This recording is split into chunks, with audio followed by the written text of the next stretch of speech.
We are going to start today's topic, that is secondary hardening, which is the topic from metallurgy engineering from your second year subject. Okay, now let's see what is secondary hardening. We have already finished hardening.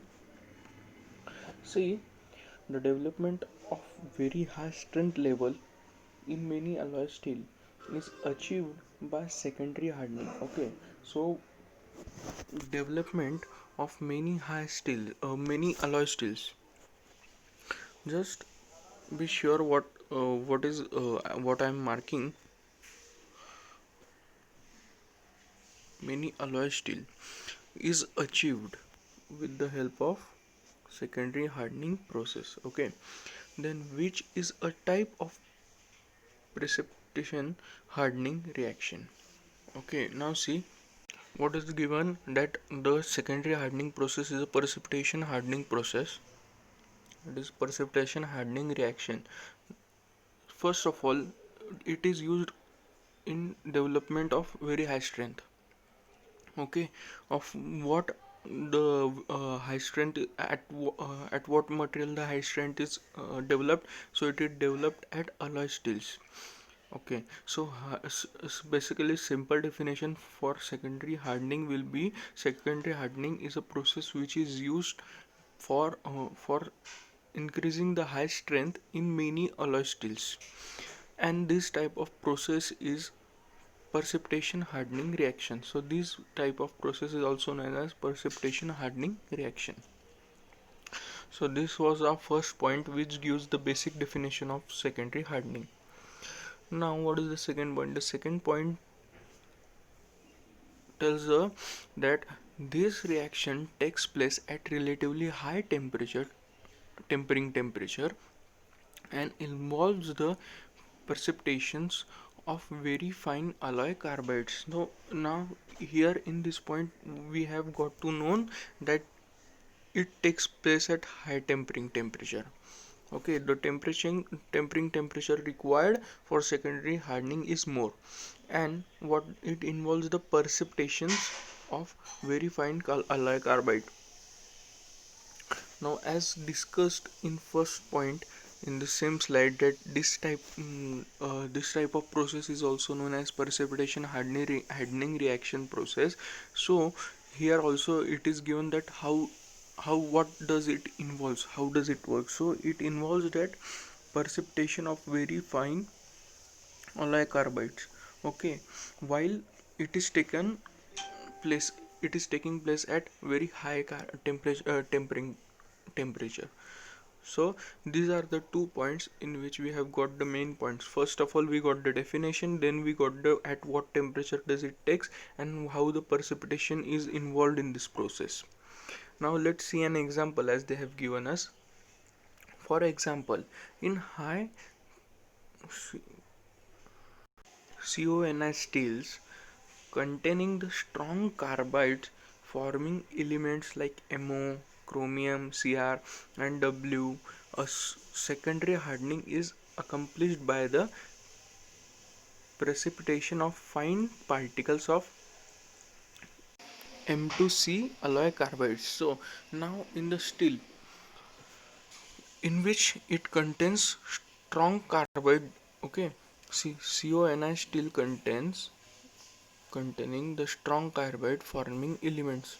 Now which are the elements which are contained in CONI steel? That are MOCrW. Then a secondary hardening is accomplished by precipitation of fine particle of M2C alloy carbides. See, now already the CONI steel has strong carbide forming elements, which are CrMOW, but still the secondary hardening is accomplished with the help of precipitation of fine particles of M2C alloy.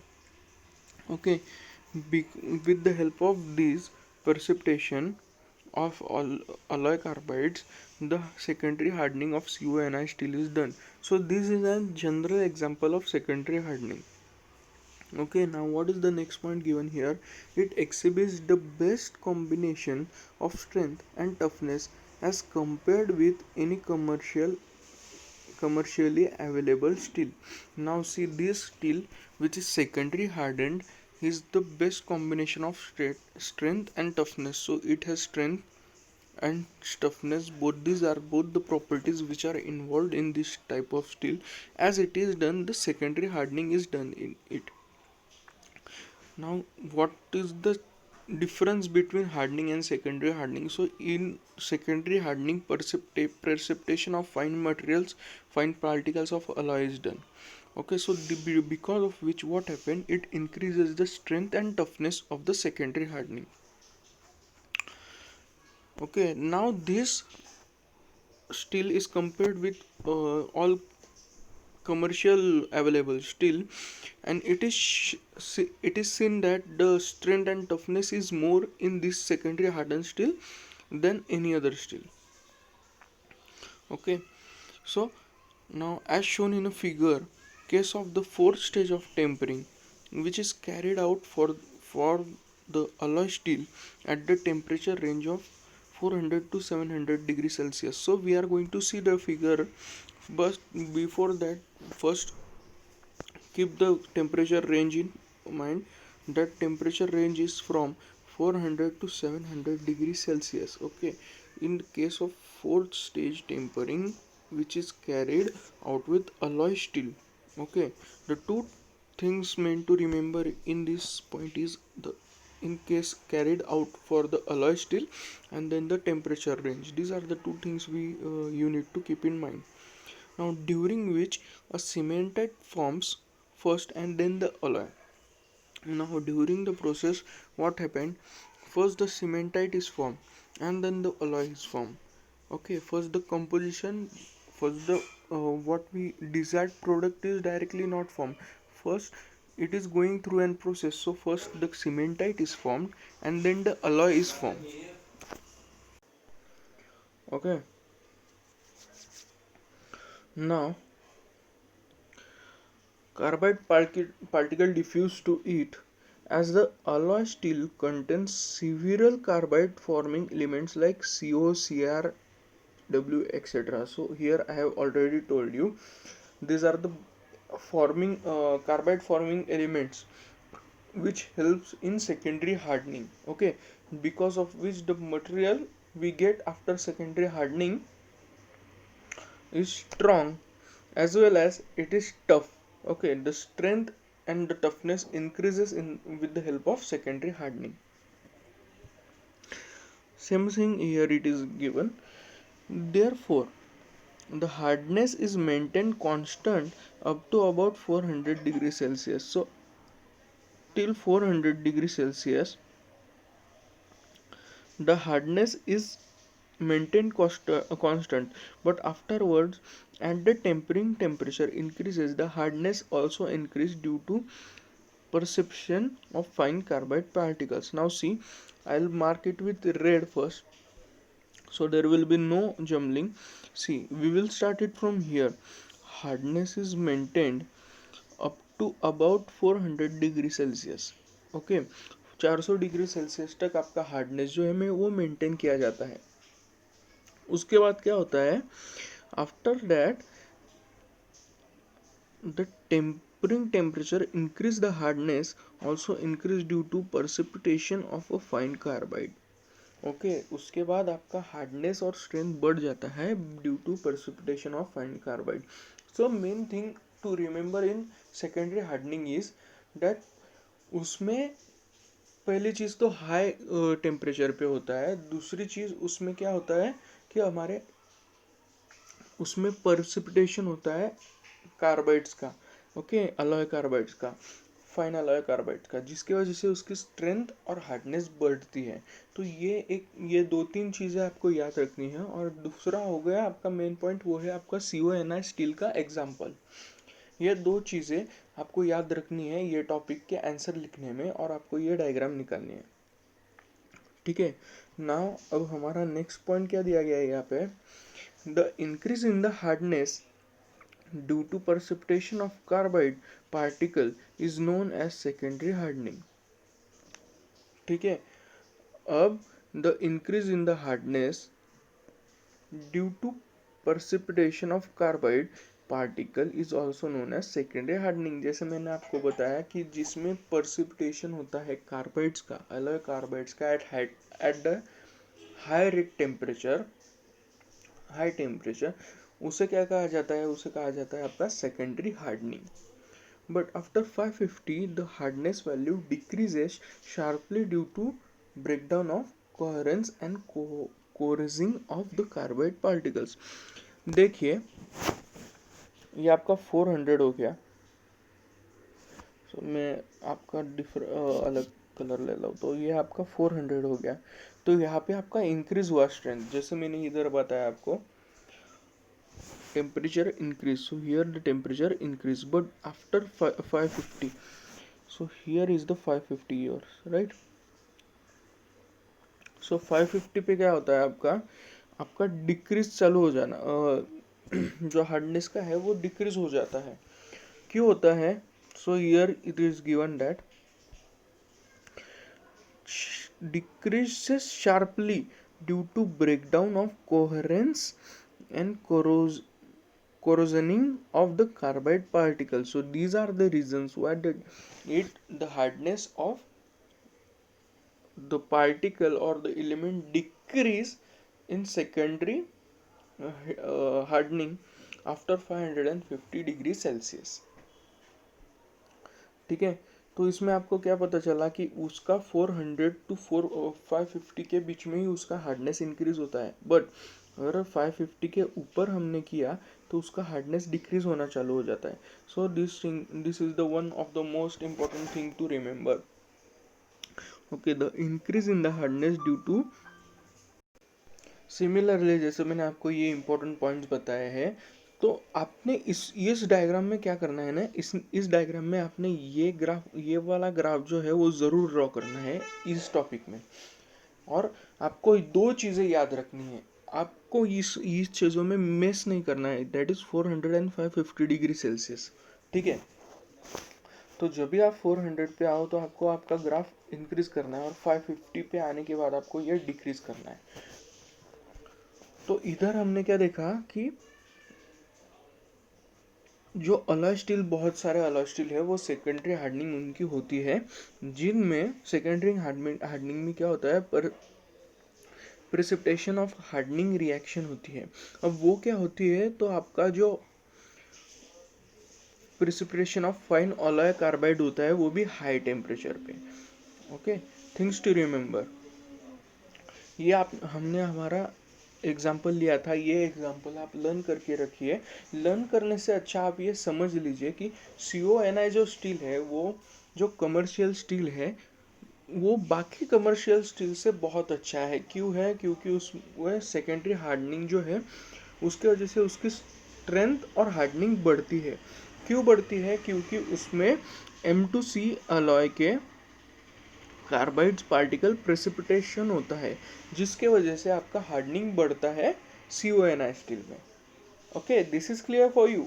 Now the second thing we have learned is उसकी temperature range क्या होती है। Again the important point for the secondary hardening, what is the temperature range of secondary hardening. Okay, then during which cemented form, so पहला जो आपका form होता है वो डायरेक्ट आपका अलॉय नहीं होता है, वो आपका पहले सीमेंटेड फॉर्म होता है, जिसके वजह से बाद में आपका अलॉय फॉर्म होता है। और उसमें डिफ्यूजन्स कौन से होते हैं? MOCR, W etcetera. So these are all the diffusions will take place in secondary hardening. So this was secondary hardening. अब हम मूव करते हैं नेक्स्ट टॉपिक की तरफ। अब हमारा नेक्स्ट टॉपिक है टेम्परिंग इम्ब्रे। ओके, सो हमारा नेक्स्ट टॉपिक जो है दैट इज टेम्पर इम्ब्रिटलमेंट, वो हम अभी देखेंगे। सो टेम्पर इम्ब्रिटलमेंट क्या है? तो generally temper embrittlement is inherent in many steels and which affects on by reducing impact toughness. So impact toughness reduce करने के बाद tempering embrittlement होता है। So this is inherent in many steels. This shows no effect on other mechanical properties at room temperature other than impact value. So there is no other changes in mechanical properties in temper embrittlement, but the change is in the impact value. So this is the main change in the temper embrittlement. We will mark it again.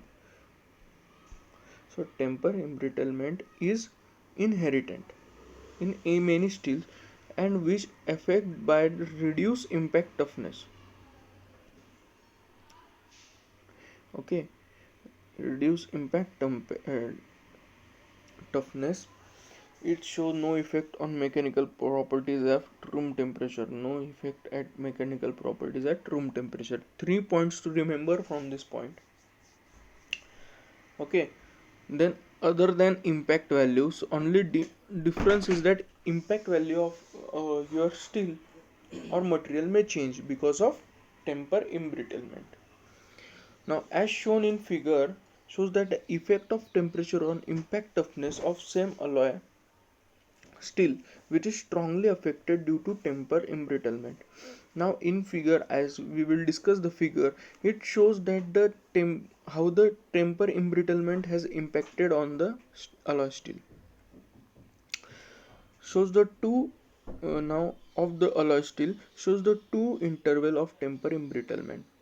So it shows the two intervals of temperature embrittlement, that is from 250 to 400 and 450 to 650. So these are the two different temperature ranges in temper embrittlement. The impact toughness of quenched steel after tempering within temperature range from 450 to 250 to 400 degrees Celsius is lower than about an impact of temperature below 250 degrees Celsius. So from this point what we got to know is that impact toughness is after tempering is less in the temperature range between 250 to 400 degrees Celsius, but whereas it is more in temperature range below 250 degrees Celsius. Okay, so this is the difference between the temperature ranges, okay, and the impact toughness between these between this both temperature range. Now the next point here given is this sharply reduction in impact toughness is due to the formation of carbides on decomposition of martensite. So why is this happening? So why has this happened? So sharply reduction in impact toughness, जो impact toughness है वो हमारा कम हुआ है क्योंकि उस पर formation हुआ है कार्बाइड डिकम्पोजिशन ऑफ मार्टेनसाइट के कार्बाइड जो है वो डिकम्पोज हुए उस पर, जिसके वजह से हमारा टफनेस कम हुआ है.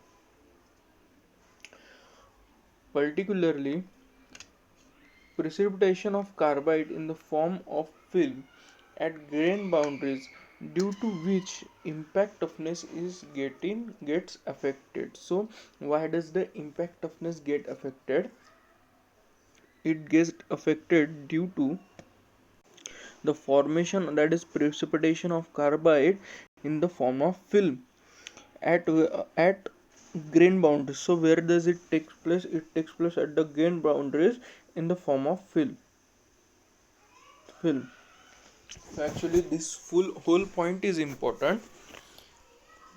Why does the impact toughness get affected at 250 to 400 degrees Celsius? Because the carbides which are to be precipitated in secondary hardening, they form a film at grain boundaries. Okay, now due to which the impact toughness of a material get affected. Of course, affected means it reduces. Now we have seen the two temperature ranges, then where the impact toughness of quenching steel reduces, where does it increases, and then we have also seen why does it reduces, how the operation is taking place by which the impact toughness is affected. Now the last point is, but at high temperature of tempering, this film disappears and cannot be restored on repeated heating at 250 to 400 degree Celsius. तो जब high temperature tampering किया जाता है, so this जो film ये grain boundaries की तरफ जो फॉर्म होती है which is of precipitate carbide, वो डिसअपियर हो जाती है और वो फिर बाद में फिर से रिस्टोर नहीं होती. Okay, even after repeating heating eight 250 degree Celsius. तो वो फिल्म तो हम निकाल सकते हैं, तो उसके वजह से कोई इम्पैक्ट होता है कि नहीं टफनेस पे. एक बार अगर हमने फिल्म निकाल दी तो जो हमारा टफनेस जो कम हुआ था वो बढ़ता है कि नहीं. तो लेट्स सी. तो silicon content in the steel can prevent temper embrittlement by retarding the decomposition of martensite. So जो सिलिकॉन कंटेंट रहता है स्टील में, okay, what it can do, it can prevent the temper embrittlement. Okay, जिसके वजह से by decomposition of martensite while alloying element like chromium, nickel and manganese promotes embrittlement. अगर आपने ion carbide पढ़े होगी, आपने अच्छे से पहले 3 यूनिट पढ़े होंगे, तो आपको ये तो पता होगा कि स्टील में निकेल, क्रोमियम, मैग्नीशियम ये ज़्यादा होता है. ओके, सबसे ज़्यादा होता है आपका Fe. तो take an example in SS304 आपका Fe रह सकता है 77%. उसके बाद आपका क्रोमियम रह सकता है 10 पॉइंट या 1 पॉइंट ऐसा कुछ. निकेल रहता है आपका. ये सब जो प्रॉपर्टीज होती है CrNi मैग्नीज की, ये what does it do, it promotes the embrittlement. Okay, so if asked in viva or in questions that what does the martens these proper elements like Cr and manganese do in alloy steel, so it promotes embrittlement. The main measure to prevent temper embrittlement are as follows. So temper embrittlement हमने prevent क्यों करना चाहिए, यह points में दिया गया है हमें. So first is lower content of harmful impurities in steel.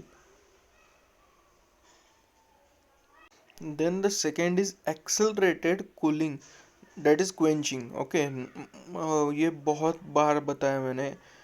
अगर आपने formation of austenite to martensite का देखा होगा तो मैंने आपको बहुत बार बताया क्वेंचिंग क्या होता है. It is a rapid cooling. Okay, तो रैपिड कूलिंग, एक्सेलरेटेड कूलिंग, उसे क्वेंचिंग कहा जाता है. Accelerated cooling, that is quenching from the temperature of high temperature tempering, that is about 600 degree Celsius. Okay, उसके बाद आपका आता है थर्ड पॉइंट, वो है alloying of steel with small addition of molybdenum. Okay, तो ये जो है मोल्बेडियम, ये 0.2 to 0.3% में होता है. alloying of steel with small addition of molybdenum 0.2 to 0.3%. Then fourth is subjecting the metal to high temperature thermomechanical temperature. So then subjecting of the metal to high temperature thermomechanical temperature. So these are the 4 points which are the main measure for preventing temper embrittlement. Okay, so these 4 points are important. These 4 points you must take mark important. And if asked in question, so these are not whole question may be asked to you, but for 2 marks this can be asked to you, what are the main measure for preventing the temper embrittlement. Okay, so these are the points.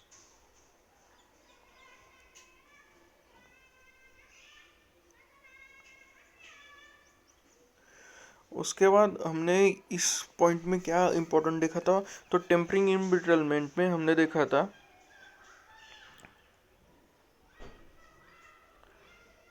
by reduce impact toughness no effect on mechanical properties at room temperature. Okay, जो मैं mark कर रहा हूँ red में वो सब important things हमने देखे थे। सो आपको डेफिनेशन में पूरी चीज़ें नहीं याद रखनी, आपको बस ये पॉइंट्स याद रखने हैं, जिसके वजह से आप अपनी खुद की लैंग्वेज में डेफिनेशन लिख सकते हो, खुद के हिसाब से लिख सकते हो। रट्टा नहीं मारना है, आपको समझ के लेना है।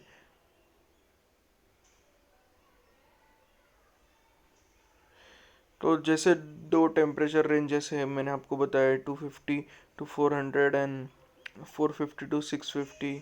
उसमें भी इसमें हमने सीखा कि इम्पैक्ट टफनेस जो है वो कम रहता है 250 टू 400 डिग्री के बीच में, और वो ज़्यादा रहता है बिलो 250 डिग्री सेल्सियस के नीचे। ओके, सो ये जो है ये था हमारा टेम्परेचर इम्ब्रिटलमेंट।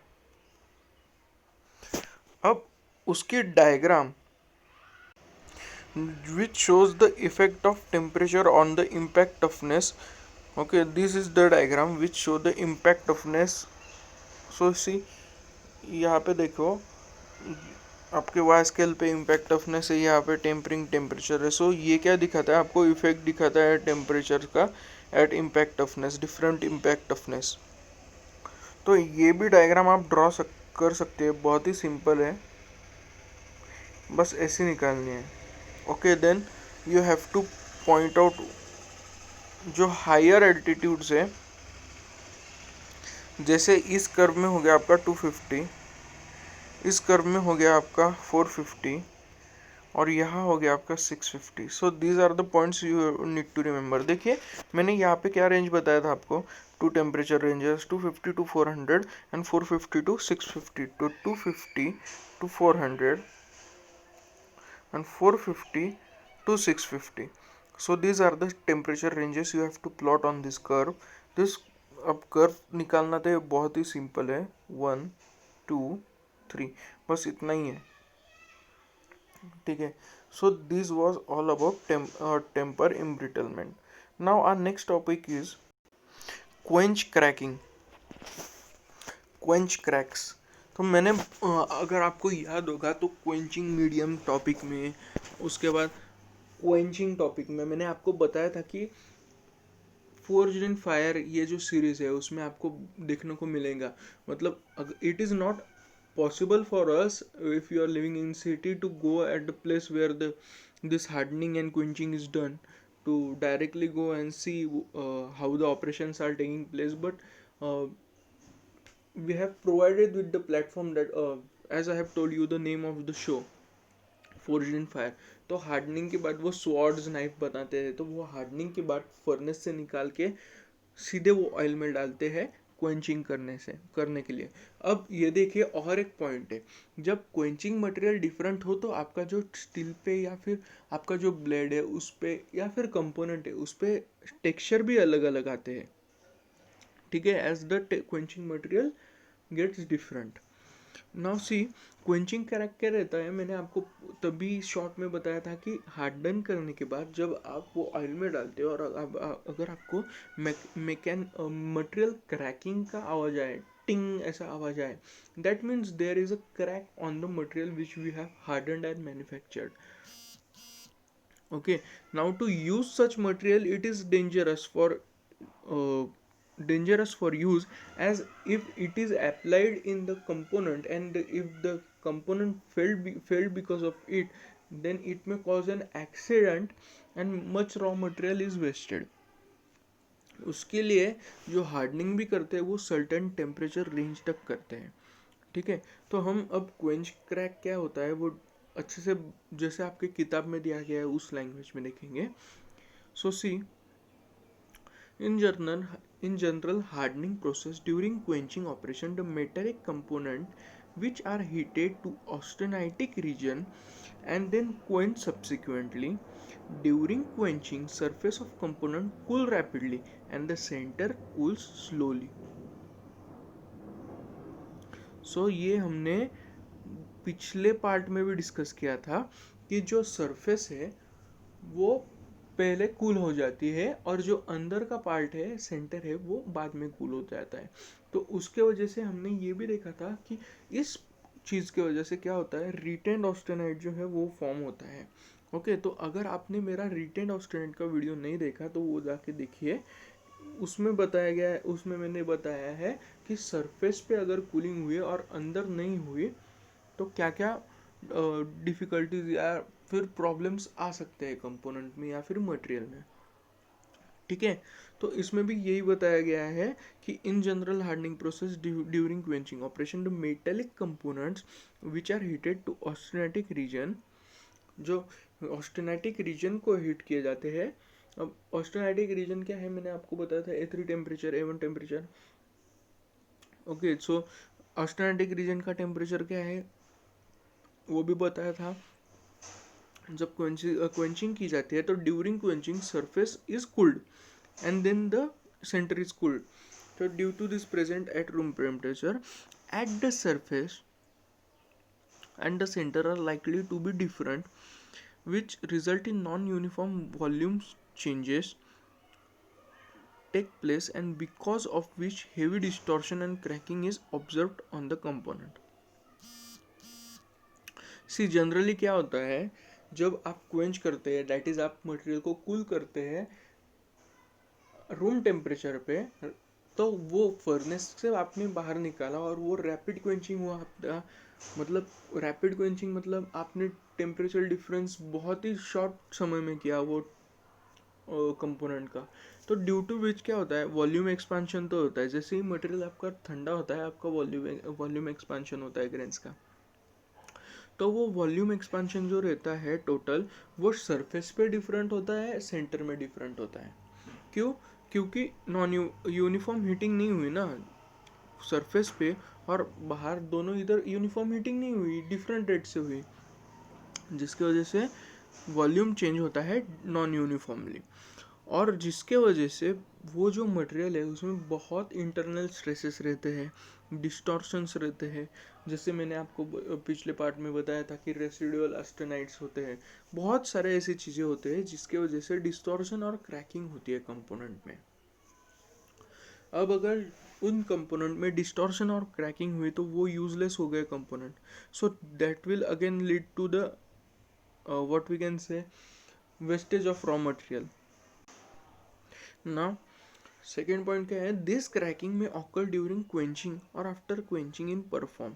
सो ये कब हो सकता है, जो क्रैकिंग है क्वेंच क्रैक, ये कब हो सकता है, ये हो सकता है एक तो आपका क्वेंचिंग के दौरान, जैसे ही आपने वो फर्नेस से निकाल के ऑयल में डाला तब आपको एक तो आवाज़ आ सकता है, या फिर ऑयल से निकालते ही जैसे 1 या 2 सेकेंड में आपको आवाज़ आ सकता है, दैट इज मैकेनिकल क्रैकिंग का आवाज़ आ सकता है। सो क्रैकिंग कब हो सकता है, it time is given here, the cracking में ऑकर ड्यूरिंग क्वेंचिंग और after quenching in performed. Okay, so also if the treatment is delay after hardening process, then also cracking may occur in the component. so देखिए, tampering treatment अगर delay की जाती है hardening के बाद तो उसके वजह से भी क्रैकिंग हो सकता है। So there are 2 reasons why the cracking can happen. तो 2 रीज़न क्या है, तो पहला तो है आपका अनयूनिफॉर्म कूलिंग, और जिसके वजह से क्या होता है आपका अनयूनिफॉर्म वॉल्यूम चेंज होता है, और उसमें जो मटेरियल में इंटरनल स्ट्रेसेस रहते हैं जिसकी वजह से डिस्टॉर्शन और क्रैकिंग होता है। सो ये तो हुआ हमारा first reason why the quench cracking occurs. Now the second reason as we have read now कि जो टेम्परिंग ट्रीटमेंट है अगर वो डिले हुआ आफ्टर हार्डनिंग प्रोसेस तो उसके वजह से भी आपका क्रैकिंग हो सकता है। So these are the 2 reasons why the cracking can occur. And now if you are using the component which is having or which is already having a quench crack, तो उसके वजह से क्या होगा, whenever you are using that material it will be an chance to the material which you are using which is having quenching crack will fail, and due to that failing of material all the system will fail. अगर कोई sword use कर रहा है जिसमें quench crack है तो उससे क्या होगा, वो लड़ते लड़ते वो टूट जाएगी। अगर वो स्वॉर्ड टूट गई तो आपका कोई यूज़ नहीं है। Similarly if the gear is manufactured and it is quenched and if it is having a quench crack and it is applied in a system, so what will happen, the single gear can ruin the system. So it is undesirable, quench crack is undesirable. Now cracking sometimes is also because of residual stresses. So see, मैंने इस point में बताया था आपको अनयूनिफॉर्म cooling, उसके बाद non uniform volume changes, जिसके वजह से आपके रेसिडुअल स्ट्रेसेस होते हैं मटेरियल में और जिसके वजह से क्रैकिंग होती है. However, the quench crack is appeared on the component is as shown in the figure. So these are the some figure. Okay, so see, this is quench crack. मैंने आपको गियर का एग्जांपल दिया था. सो ये gear पर की quench crack है आपकी. ठीक है, अगर आप सोचिए, अगर ये मैंने आप अपने सिस्टम में लगाया और गियर फेल हो गया तो पूरी सिस्टम आपकी फेल होने वाली है. ठीक है, और अब ये जो है चीज़, ये डायग्राम जो है वो आपके एक्चुअली टेक्स्ट बुक में नहीं है, पर as an more knowledge to you मैंने ये ऐड की है. तो हम ये डिस्कस करेंगे ये डायग्राम है क्या. ओके, सो देखिए, अगर कूलिंग रेट डिक्रीज होता है तो क्वेंचिंग कहाँ हो सकती है, किस पार्ट में हो सकती है और कितनी हो सकती है, और इनकिन क्वेंचिंग सर्विसिटी तो कितना हो, क्या डिफरेंस हो सकता है. तो देखिए, इसमें जो क्रैक्स है वो एंड को है, इसमें मिडल को है. ये जो है क्रैक वो वर्टिकली है ऑब्जेक्ट के. अब which crack can be more dangerous. So of course this cracks are more dangerous. Okay, क्योंकि इसमें आपका पूरा कंपोनेंट इस फेल हो जाता है, इसमें आपका ये पार्ट फेल हो जाता है, इसमें भी पूरा कंपोनेंट फेल होता है पर इसमें कम होता है. So decreasing cooling rate and increasing quench servicity, so this is the difference between the quench crack at this different points. so पहली चीज़ तो ये आपको सिलेबस में है नहीं, तो आपने ज़्यादा ये ध्यान नहीं दिया तो भी चलेगा, पर this is the main thing how the quench crack looks like. और अगर आपको टाइम मिले तो फोर्ज्ड इन फायर का एक एपिसोड देखिए, जिसमें एक या दो एपिसोड देखिए जिसमें आपको एक आइडिया आ जाएंगी. जब वो स्वॉर्ड बनाते हैं तो फर्नेस से निकाल के जो क्वेंच करते हैं, ऑयल क्वेंचिंग करते हैं, तो उसमें टेक्सचर कैसे आते हैं, उसके बाद क्वेंच क्रैक अगर लकीली वो एपिसोड में दिखी तो कैसी होती है. ओके, तो this was all about quench crack. We will again marks the all important things: hardening process, quench crack operation, metallic component which are heated.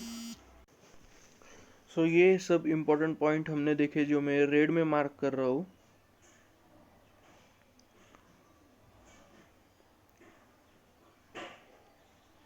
So you don't have to write whole thing. You just have to remember all these small points which I have marked. With the help of them, that you can write in your own words. You can write answer in your own words. So today we have finished 3 topics. Okay. So quenching cracks क्या होता है ये हमने देख ही लिया. Thank you for तो आज के लिए इतना ही. Thank you.